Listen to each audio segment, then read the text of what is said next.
Assalamu alaikum. Hope you are well. I'm Shahida Akhtar from Islamia University College. Today I'm going to take your supply chain management class. This is my second class.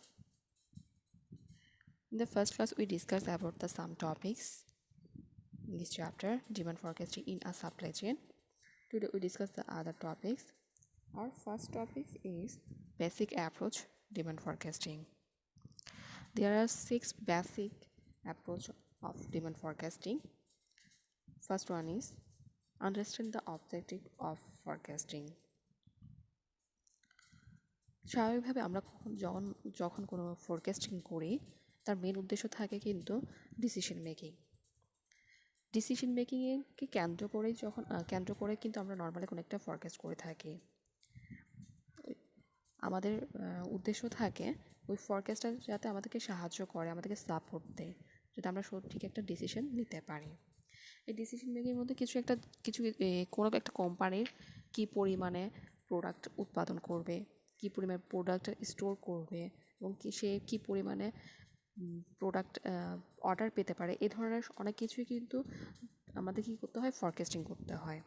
তাহলে দেখেন, একটা ফরকাস্টের সাথে একটা decision making একটা কিন্তু link তৈরি করতে হচ্ছে। তাহলে আমাদের মেন উদ্দেশ্যটাই হচ্ছে ফরকাস্টিংয়ের একটা ডিসিশন মেকিং।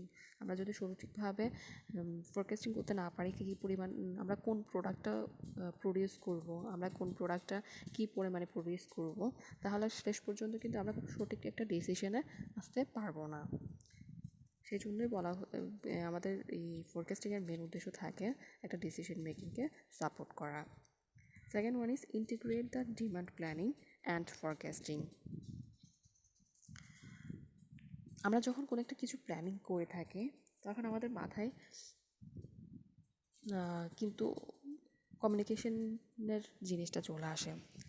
তাহলে দেখেন, আমরা একটা কোম্পানিতে কিন্তু অনলি শুধু ওই যারা প্রডিউস করবে, যারা বা উৎপাদন করবে কিন্তু তারাই থাকে না। একটা কোম্পানিতে কিন্তু অনেকগুলো ব্যক্তি ইনক্লুড থাকে। আপনার একটা কোম্পানির কী পরিমাণ ক্যাপাসিটি থাকে তার উপর কিন্তু ডিপেন্ড করে কী করা হয়, আমরা কী পরিমাণ প্রোডাক্ট প্রডিউস করা হবে সেটা চিন্তা করা হয়। আর প্রোডাকশনটা কোন প্ল্যানিং অনুসারে হবে, প্রমোশনটা কোন প্ল্যানিং অনুসারে হবে, পারচেসিংটা কেমন হবে, তার সব কিছুই কিন্তু কী করতে হচ্ছে, আগে থেকে আমরা ফোরকাস্ট করতে হচ্ছে। আমাদের স্বাভাবিকভাবে যখন কোম্পানি কোনো কিছু প্রডিউস করে, সে কিন্তু কাস্টমারদের সাথে তেমন একটা লিঙ্ক রাখে না। কাস্টমারদের সাথে কারোর লিঙ্ক রাখে যারা কাস্টমারদের কাছে সেল করতেছে। দ্যাট মিনস হচ্ছে আপনার রিটেলার, যারা রিটেল শপ আছে তার সেই সব মানুষ। তো রিটেলার যখন কাস্টমারদের সাথে লিঙ্ক রাখে, কাস্টমারদের ডিমান্ডগুলো এসে জানতে পারে, তখন সে তার কি করা উচিত, তার হচ্ছে প্রডিউসারকে এসে এসব ডিমান্ডের কথা বলা উচিত। তাহলে এখানে দেখেন, একটা প্রডিউসার এবং একটা রিটেলারের মধ্যে একটা সম্পর্ক তৈরি হচ্ছে, এই কমিউনিকেশনটা তৈরি হচ্ছে। তাহলে এই সব কিছু কিসের মাধ্যমে হচ্ছে, একটা ফরকাস্টিং, একটা ডিসিশন প্ল্যানিংয়ের মাধ্যমে হচ্ছে। Identify the major factors that influence the demand forecasting. এখানে কিন্তু কিছু পয়েন্ট থাকে। আমরা সবসময় একটা দিক চিন্তাভাবনা করে কিন্তু ফরকাস্টিং করতে পারবো না। এক একটা দিক থেকে কিন্তু এক এক ধরনের ফরকাস্টিং হতে পারে। স্বাভাবিকভাবে একটা কোম্পানির ক্ষেত্রে আমরা কিন্তু ডিমান্ড চিন্তা করে একটা আলাদা ফোরকাস্টিং করব। যখন আমরা ডিমান্ড চিন্তা করে ফোরকাস্টিংটা করব, স্বাভাবিকভাবে আমাদের ডিমান্ডটা আগের সেলসের উপর কিন্তু আমি যদি আমার জানুয়ারি মাসে সেলস কেমন তার উপর ডিপেন্ড করে যদি আমি আমার ফেব্রুয়ারি মাসে সেলসের কথা চিন্তা করি, তাহলে কিন্তু সবসময় ডিমান্ডটা ঠিক হবে না। এখানে কিছু সিজনাল ব্যাপার স্যাপারও থাকে। যেমন আমাদের উইন্টারের যে পরিমাণ সেল হবে একটা প্রোডাক্টের, উইন্টার প্রোডাক্টগুলার সেই পরিমাণ সেল কিন্তু আপনার ফেব্রুয়ারি বা মার্চে এসে হবে না। তাহলে এখানে আপনাকে প্রত্যেকটা জিনিসের ক্ষেত্রে কী করতে হবে, আলাদাভাবে কিছু বেসিক থিংসের উপর, কিছু সিজনাল প্যাটার্নের উপর ডিপেন্ড করতে হবে। সেমভাবে যদি আমি সাপ্লাই সাইডের উপর ডিপেন্ড করে কোনো কিছু ফরকাস্টিং করে থাকি, তখন আমার কিছু ভাবতে হবে, আমার সাপ্লাইয়ের সোর্সটা কী, আমার সাপ্লাই সোর্সটা কি অ্যাভেলেবেল আছে কি না, আমার সাপ্লাই সোর্সটার কোনো অল্টারনেটিভ আছে কি না। আমি যদি একটা সাপ্লাই সোর্স থেকে প্রোডাক্ট আসা বন্ধ হয়ে যায়, তখন কি আমি অন্য একটা সাপ্লাই সোর্স থেকে আমার অ্যাভেলেবেল রিসোর্সগুলো পাচ্ছি কি না। তাহলে এক সাপ্লাই সোর্স থেকে যদি আপনার আপনি ঠিকমতো প্রোডাক্টটা না পেয়ে থাকেন, আপনার ইনগ্রিডিয়েন্টসগুলো বা ম্যাটেরিয়ালসগুলো পেয়ে না থাকেন, তাহলে কিন্তু আপনি প্রোডাকশন করতে পারবেন না। তাহলে সাপ্লাই সাইড থেকে চিন্তা করতে গেলে কিন্তু আমরা ওই বিষয়গুলো চিন্তা করতে হবে। সেমভাবে আমি যখন প্রোডাক্ট সাইড থেকে কোনো কিছু ফরকাস্টিং করতে যাব, তখন আমার মাথায় থাকতে হবে আমার প্রোডাক্টের ভেরিয়েন্টগুলো কী কী থাকে। আমার প্রোডাক্টের সেল যদি সবসময় সেম থাকবে তা কিন্তু না। আমি মাঝে মাঝে কিছু কিছু নতুন প্রোডাক্ট বা নতুন কোম্পানি যখন জয়েন করে ফেলে মার্কেটে, তখন কিন্তু আমার আগের প্রিভিয়াস যে সেলসগুলো ছিল তার উপর ডিপেন্ড করে কিন্তু আপনি ফরকাস্টিংটা করতে পারবেন না। তাহলে দেখেন, যখন নতুন একটা কোম্পানি চলে আসে তখন কিন্তু আমরা গত মাসে অনেকটা বেশি সেলস হয়েছিল, বাট এই মাসে কিন্তু সেলসটা সেই পরিমাণ নাও হতে পারে বিকজ অফ নিউ কামার company. Understand and identify the customer segments. আমাদের কিছু কিছু কাস্টমার থাকে একই প্রকারের প্রোডাক্টগুলো কিনতে সবসময় পছন্দ করেন, আবার কিছু কিছু কাস্টমার থাকেন ভ্যারাইটিস প্রোডাক্ট কিনতে পছন্দ করেন। তাহলে আমাদেরকে কাস্টমারের চয়েস এবং কাস্টমারের পারচেজ বিহেভিয়ার এইসব কিছু চিন্তা করে কিন্তু কাস্টমারকে আলাদা আলাদাভাবে সেগমেন্ট করে ফেলতে হবে এবং কাস্টমারদেরকে আইডেন্টিফাই করে নিতে হবে কোন কাস্টমাররা আমাদের থেকে ফ্রিকোয়েন্সি অর্ডার করছে, কোন কাস্টমাররা আমাদের উপর ট্রাস্ট রাখছে, আর কোন কাস্টমার আমাদের থেকে বেশি পরিমাণে পারচেজ করছে। তাহলে এই সব কিছুর উপর ডিপেন্ড করে কিন্তু আমাদের কী করতে হবে, কাস্টমারদেরকে আইডেন্টিফাই করতে হবে এবং বিভিন্ন সেগমেন্টে ভাগ করে ফেলতে হবে। Determine the appropriate forecasting technique. ফরকাস্টিংয়ের জন্য স্বাভাবিকভাবে কিছু টেকনিক ইউজ করা হয়ে থাকে। Time series, survey method, quantitative method, simulation method, everything. এইসব মেথড কোন ফরকাস্টিংয়ের জন্য কোন ধরনের টেকনিক আপনি অ্যাপ্লাই করবেন বা কোন ধরনের টেকনিক আপনি ইউজ করবেন তা কিন্তু ডিপেন্ড করবে আপনার যে ইনফরমেশনগুলো থাকবে, যে ডেটাগুলো থাকবে ওই ডেটাগুলোর উপর ডিপেন্ড করে। আমার যদি হিস্ট্রিক্যাল ডেটা বা পাস্ট ডেটাগুলো অ্যাভেলেবেল না থাকে, তাহলে কিন্তু আমাকে সার্ভে মেথডটা ফলো করতে হবে। আর আমার যদি অ্যাভেলেবেল হিস্ট্রিক্যাল ডেটা বা পাস্ট ডেটাগুলো থাকে, প্রিভিয়াস ডেটাগুলোর উপর ডিপেন্ড করে কিন্তু আমি কী করতে পারছি, ফরকাস্টিংটা করতে পারছি। তাহলে এখানে আমার ইনফরমেশনের উপর ডিপেন্ড করে, ডেটার উপর ডিপেন্ড করে কিন্তু আর আমার মেথডটা বা টেকনিকটা ডিটারমাইন করতে হবে। Establishing the performance and error measures for the forecast. স্বাভাবিকভাবে আমরা যখন কোনো কিছু অর্ডার পেয়ে থাকি বা কোনো কিছু প্রডিউস করা বা প্ল্যান করে থাকি, আমাদেরকে কিন্তু আগে থেকে এই এরর বা পারফরমেন্সটা কেমন হবে সেটা নিয়ে চিন্তা ভাবনা করতে হবে। যখন আমাদের কোনো একটা মেলের অর্ডার আসে কোনো একটা প্রোডাক্টের, তখন আমাদেরকে নির্দিষ্ট একটা টাইমের ভিতর কিন্তু বলা হয়ে থাকে আমি এই টাইমের ভিতর প্রোডাক্টটা রেডি করে কিন্তু আপনাকে প্রোভাইড করব।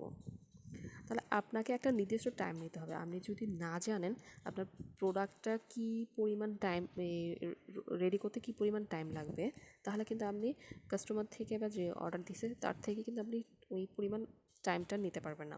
আমি যদি বলি আমি 2 মান্থের ভিতর আপনাকে এই 1000 পিস শার্ট রেডি করে দিব, তাহলে আপনাকে আগে থেকেই ফোরকাস্টিং করে রাখতে হবে, প্ল্যানিংগুলো করে রাখতে হবে আমার এই 2000 বা 1000 কাপড় তৈরি করতে আমার কী পরিমাণ টাইম লাগে। তাহলে অ্যাকুরেট ফরকাস্টটা যদি করা না যায়, তাহলে কি হতে পারে, আমাদের বিভিন্ন ধরনের প্রবলেম ফেস করতে হবে এবং এইগুলোর জন্য আমাদের যেসব এফর্ট দেখা দেয় এগুলো কিন্তু আমাদের আগে থেকেই চিন্তাভাবনা করতে হবে। তাহলে আপনার পারফরমেন্সটা কী হবে, আপনার এররগুলো কী হবে, সেগুলো কিন্তু আমাদেরকে কী করতে হবে, আগে থেকে ফোরকাস্ট করে নিতে হবে। যার ফলে আমরা কী করব, অ্যাকুরেটলি কোনো কিছু টাইমলি কোনো কিছু ডেলিভার দিতে পারবো।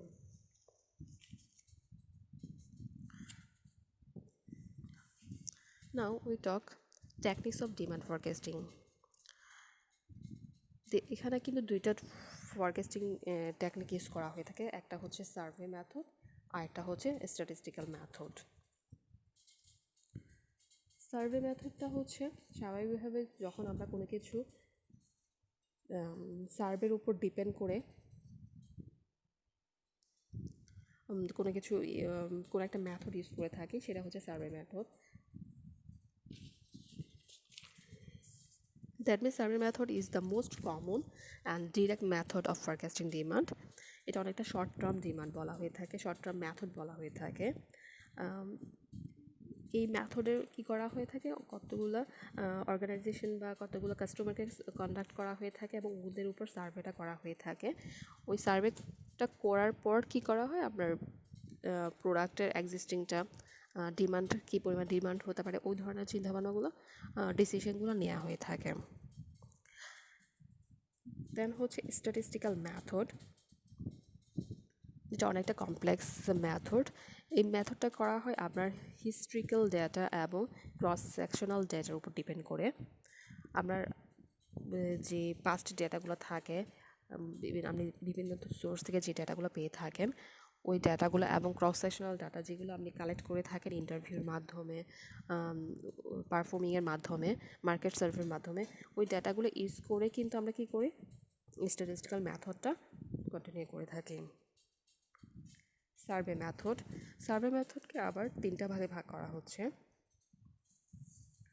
Experts opinion poll, market experiment method and Delphi method. Survey মেথডটা আমরা আগে বলেছি, এটা অনেকটা সার্ভের উপর ডিপেন্ড করে করা হয়ে থাকে। এটা অনেকটা শর্ট টার্ম যে প্ল্যানগুলো বা ডিসিশনগুলো নেওয়া হয়ে থাকে ওই ক্ষেত্রে কিন্তু ইউজ করা হয়।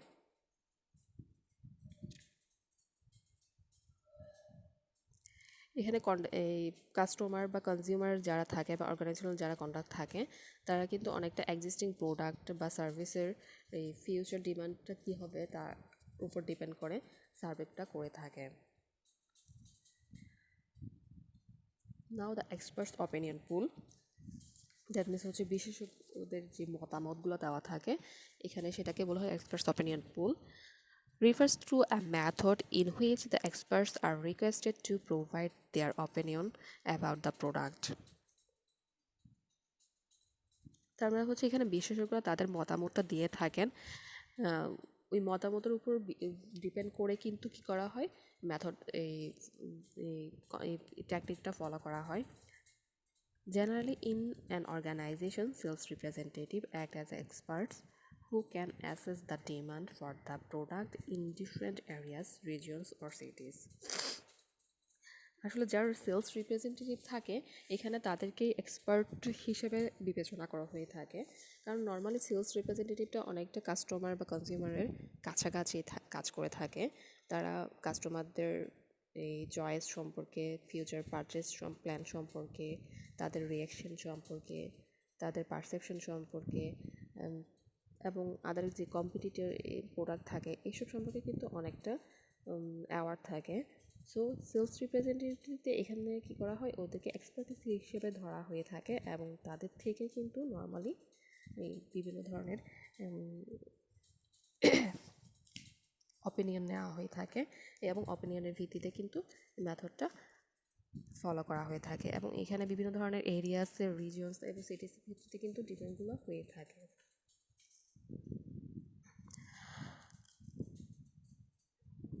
However, it has its own limitation which are discussed as follows. স্বাভাবিকভাবে এখানে এক্সপার্টিদের মধ্যে কিছু কিছু জিনিস থাকে যেগুলো আমাদের লিমিটেশন থাকে, যেগুলো নিচে দেওয়া হলো। This skills differ from individual two individual. এখানে কিন্তু এই স্কিলের মেন যে লিমিটেশন থাকে এটা কিন্তু স্বাভাবিকভাবে এখানে একজন এক্সপার্টিস থেকে কিন্তু বা একজন সেলস রিপ্রেজেন্টেটিভ থেকে কিন্তু আমরা ডিসিশনটা নেওয়া হচ্ছে না, অনেকগুলো সেলস রিপ্রেজেন্টেটিভ থেকে কিন্তু ডিসিশনটা নেওয়া হচ্ছে এবং তাদের অপিনিয়নগুলো নেওয়া হচ্ছে individually.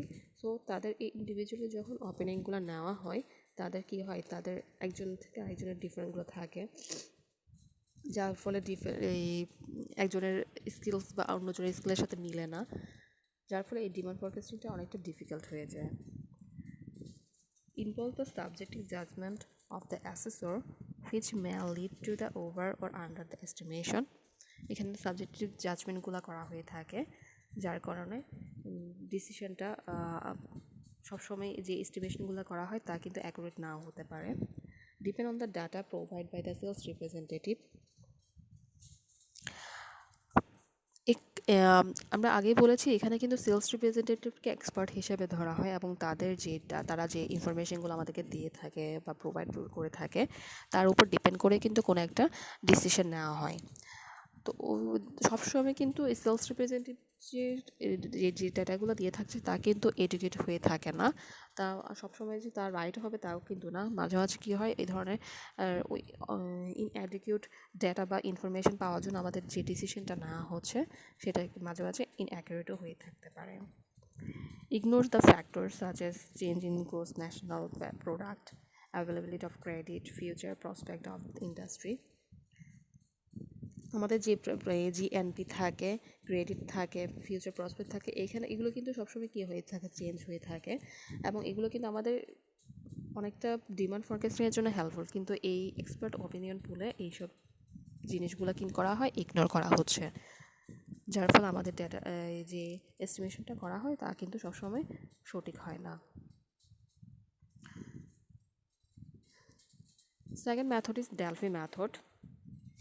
Delphi method refers to a group decision-making technique of forecasting demand. In this method, questions are individually asked from a group of experts to obtain their opinions on demand for product in future. These questions are repeatedly asked until a consensus is obtained. আসলে Delphi মেথডটা কি দেখেন, এখানে হচ্ছে একটা group of expertise থাকে যাদের থেকে কিন্তু আমরা সবসময় অপিনিয়নটা নেওয়া হয়।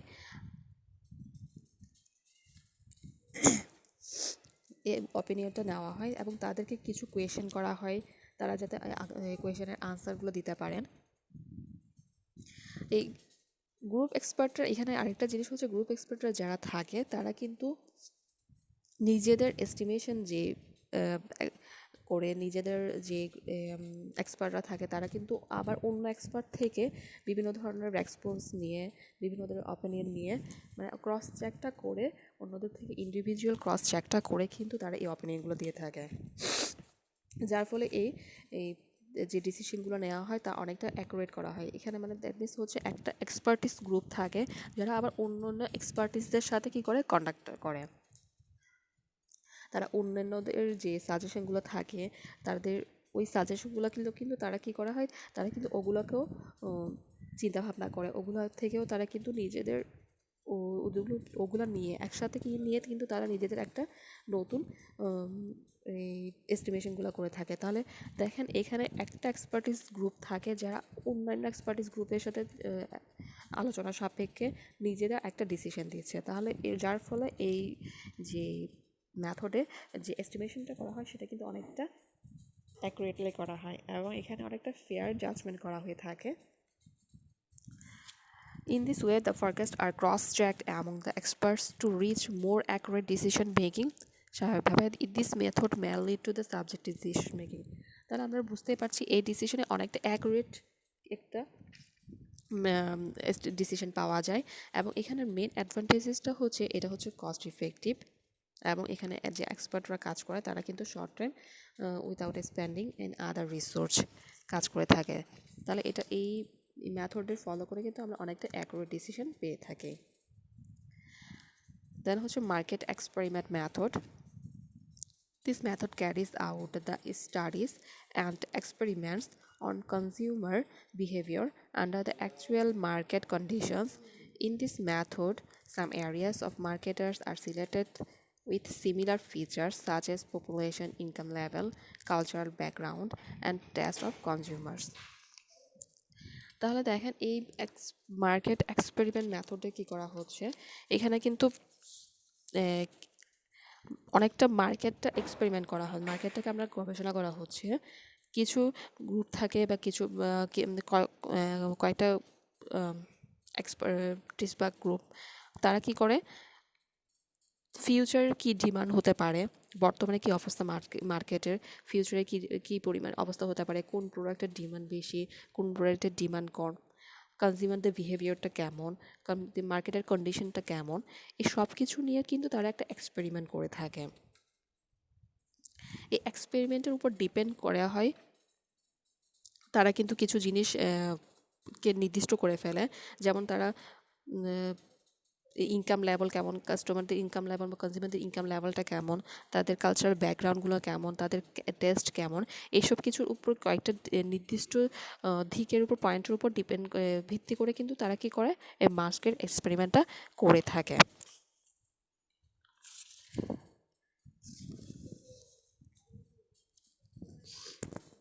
এই মার্কেট এক্সপেরিমেন্ট অনেকটা কিন্তু অনেক যেহেতু অনেক একটা প্র্যাকটিক্যালি গিয়ে মার্কেটে গিয়ে অনেকটা